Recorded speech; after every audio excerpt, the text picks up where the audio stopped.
Bueno, hoy vamos a ver teoría de grafos. Los integrantes van a ser Iván Ríos, Leandro Bechara y Santiago Rodini. ¿Qué es la teoría de grafos? La teoría de grafos es una mezcla de historia, cultura y soluciones a problemas complejos desde el mundo de las matemáticas.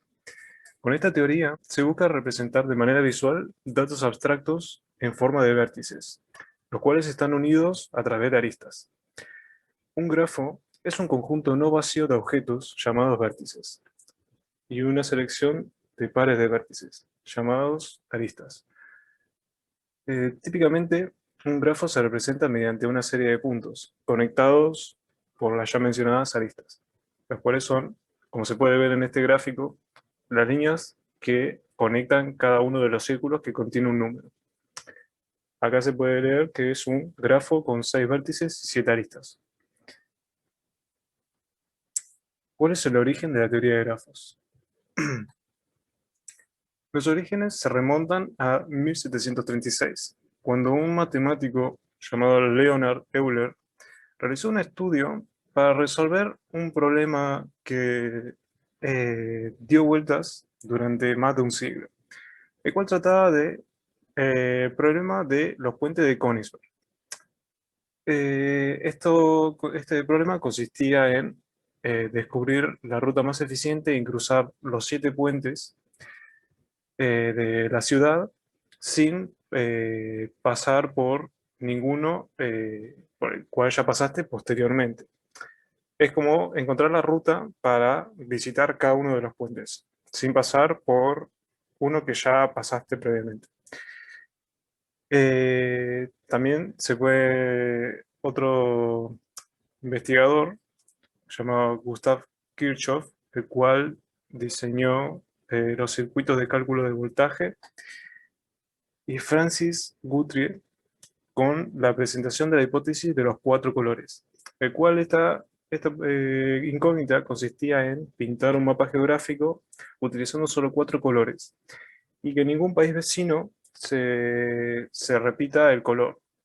Es decir, que si un país lo pintaba de cierto color, el país que tenía al lado no podía ser pintado con el mismo color.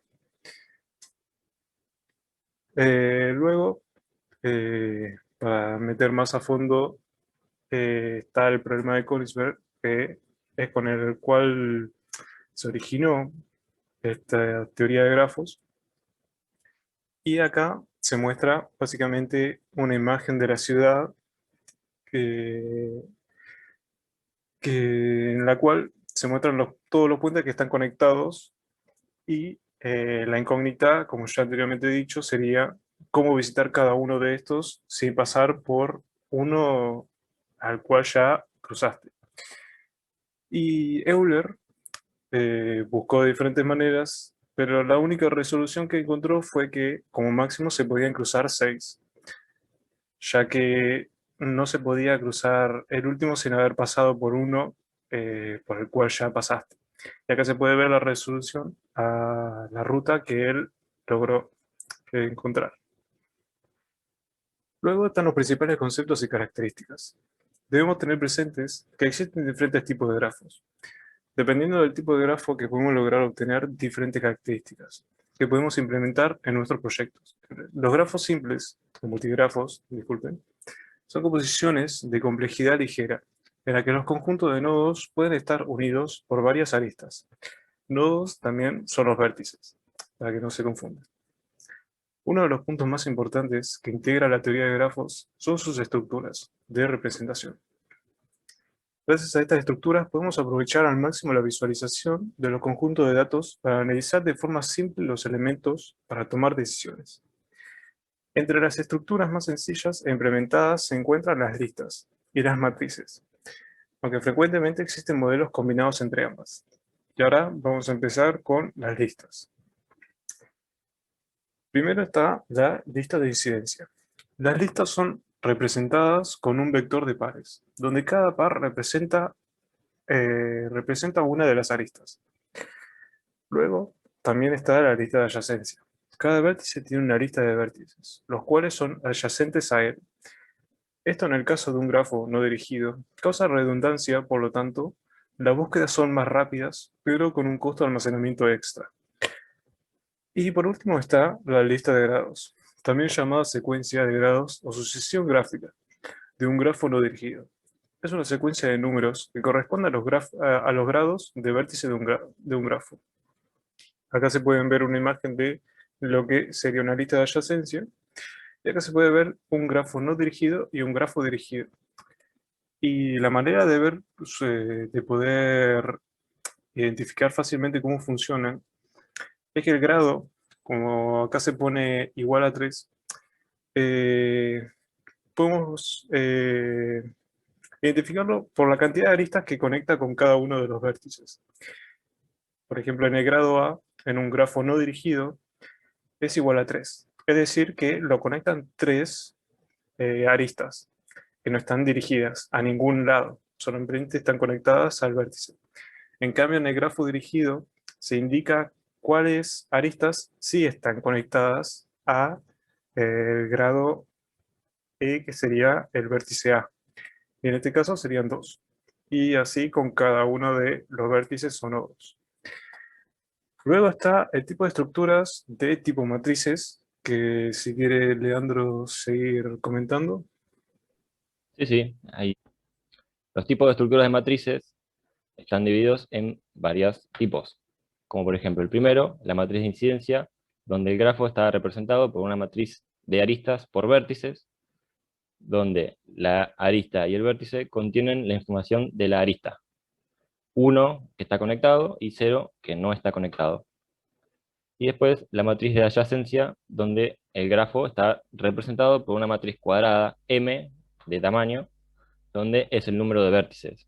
Si hay una arista entre un vértice X y un vértice Y, entonces el elemento es 1 y de lo contrario es 0, como podemos apreciar en los ejemplos de abajo.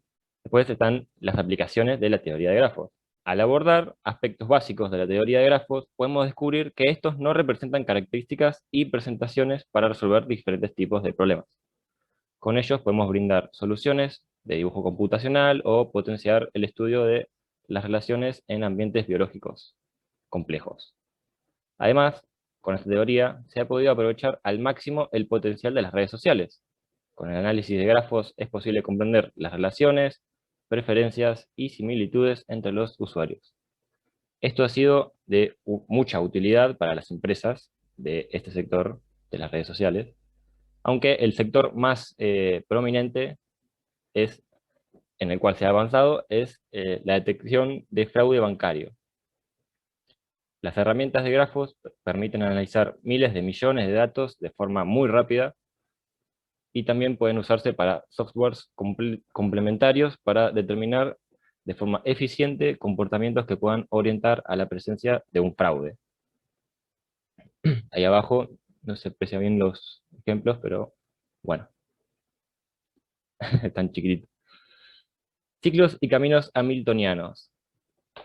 Un ciclo es una sucesión de aristas adyacentes, donde no se recorre dos veces la misma arista y donde se regresa al punto inicial. Un ciclo hamiltoniano tiene además que recorrer todos los vértices de una vez, excepto el vértice del que parte y al cual llega. O sea que no se puede, como el del puente, no se puede pasar por el mismo. No vuelve.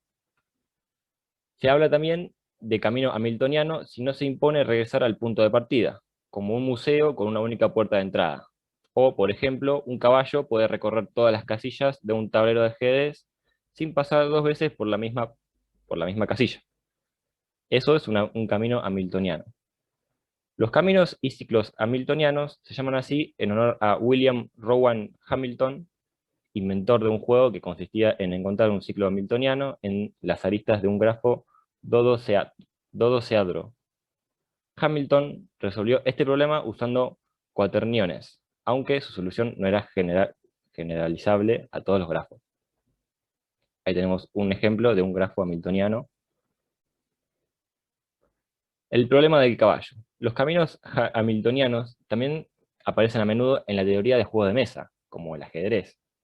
Si moldeas cada cuadro en el tablero de 8 por 8 como un vértice de un gráfico, y considerás encontrar una secuencia de movimientos para un caballo tal que el caballo visite cada cuadrado, o vértice en este caso, exactamente una vez. Muchos matemáticos han buscado una solución para este problema, entre ellos Leonhard Euler.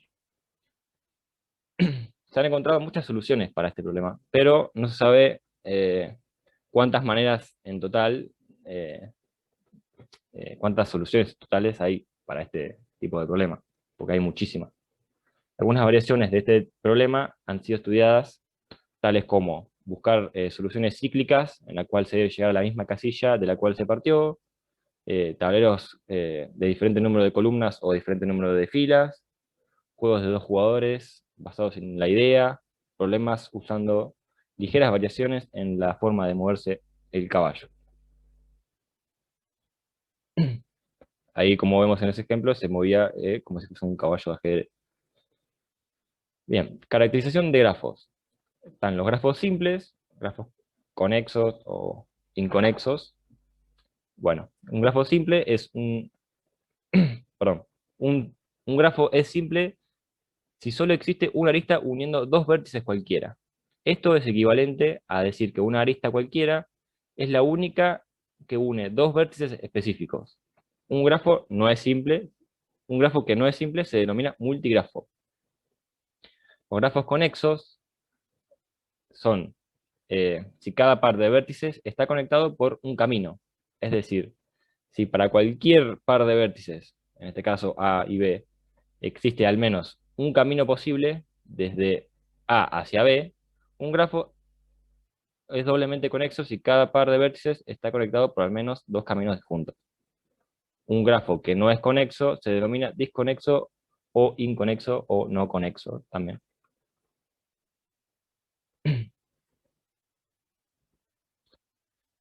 También están los grafos completos y bipartitos. Un grafo completo es un grafo simple donde cada par de vértices está conectado por una arista. Por ejemplo, este grafo que tiene 7 vértices. Los grafos bipartitos es cuando un grafo, o sea, es un grafo cuyos vértices se pueden partir en dos conjuntos distintos, como en este caso, podemos ver, se parte de dos, tales que cada vértice del grafo esté exactamente uno y no haya dos vértices del mismo conjunto que compartan una misma arista. O sea que eh, no pueden compartir, ¿cómo se dice? Las aristas, si no ya no sería bipartito. Tipos de grafos. No. Iván, si querés seguir vos, me parece que Perfecto, sí, sí, sí. Sigo yo con tipos de grafos. genial. Bueno, tipos de grafos. Pues empezamos con grafo simple o simplemente grafo, que es aquel que acepta una sola arista y que une dos vértices.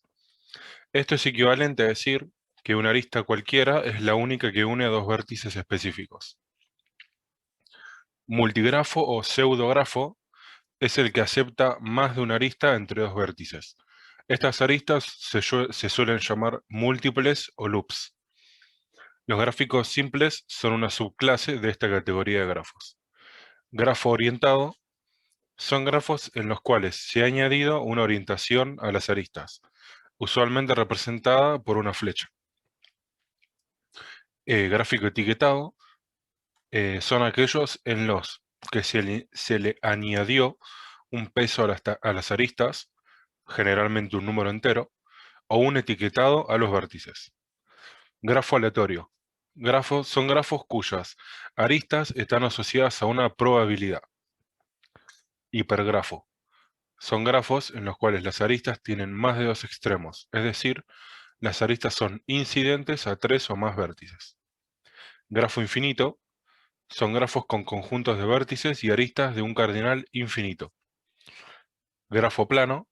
Son aquellos cuyos vértices y aristas pueden ser representados sin ninguna intersección entre ellos. Podemos establecer que un grafo es plano gracias al teorema de Kuratowski. Grafo regular. Un grafo es regular cuando todos los vértices tienen el mismo grado de valencia. Por último, el grafo dual de un grafo G, usualmente plano, es aquel que tiene un vértice por cada región de G y una arista por cada arista, uniendo dos regiones vecinas. Grafos planos. Cuando un grafo o multigrafo se puede dibujar en un plano sin que dos segmentos se cortan, se dice que es plano. Un problema relacionado con los grafos planos muy conocido es el siguiente. Se dibujan tres casas y tres servicios: agua, gas y electricidad. Todos los vecinos de la casa tienen derecho a utilizar los tres servicios. Como no se llevan bien en absoluto, no quieren cruzarse jamás. ¿Es posible trazar los 9 caminos que juntan las tres casas con los tres servicios sin que haya cruces? Sí. Si ubicamos en cada una de las casas cualquiera de las fuentes, ya sean de electricidad, agua y gas, sería una de las maneras en que al hacer la distribución de las fuentes, los cables y las cañerías, ellos no se crucen. Seguimos con coloración de grafos. En la teoría de grafos, la coloración de grafos es un caso especial de etiquetado de grafos. Es una asignación de etiquetas llamada colores a elementos del grafo. De manera simple o resumida, una coloración de los vértices de un grafo tal que ningún vértice adyacente comparte el mismo color es llamado vértice coloración. Un famoso ejemplo de este tipo puede ser el conocido teorema de los cuatro colores. Este problema famoso relativo a los grafos trata acerca de la cantidad de colores que son necesarios para dibujar un mapa político, con la condición obvia de que dos países adyacentes no puedan tener el mismo color. La forma precisa de cada país no importa. Lo único relevante es saber qué país toca a otro. Estos datos están incluidos en el grafo donde los vértices son los países y las aristas conectan los que justamente son adyacentes. Entonces la cuestión equivale a atribuir a cada vértice un color distinto del de sus vecinos.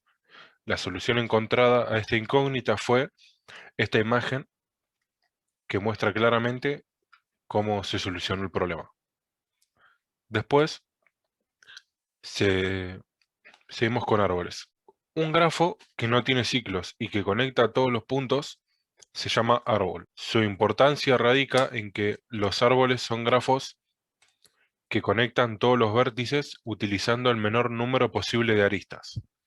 Un importante campo de aplicación de su estudio se encuentra en la averiguación del parentesco entre especies, el estudio del parentesco entre lenguas, y por último, en 1857, Arthur Cayley resolvió el problema de numeración de isómeros representando cada compuesto, en este caso hidrocarburos saturados, mediante un grafo árbol donde los vértices representan átomos y las aristas la existencia de enlaces químicos. Por último, el diámetro. En un grafo, la distancia entre dos vértices es el menor número de aristas de un recorrido entre ellos. El diámetro, en una figura como en un grafo, es la mayor distancia entre dos puntos de la misma. Un diámetro infinito puede significar que el grafo tiene una infinidad de vértices o simplemente que no es conexo. También se puede considerar el diámetro promedio como el promedio de las distancias entre dos vértices.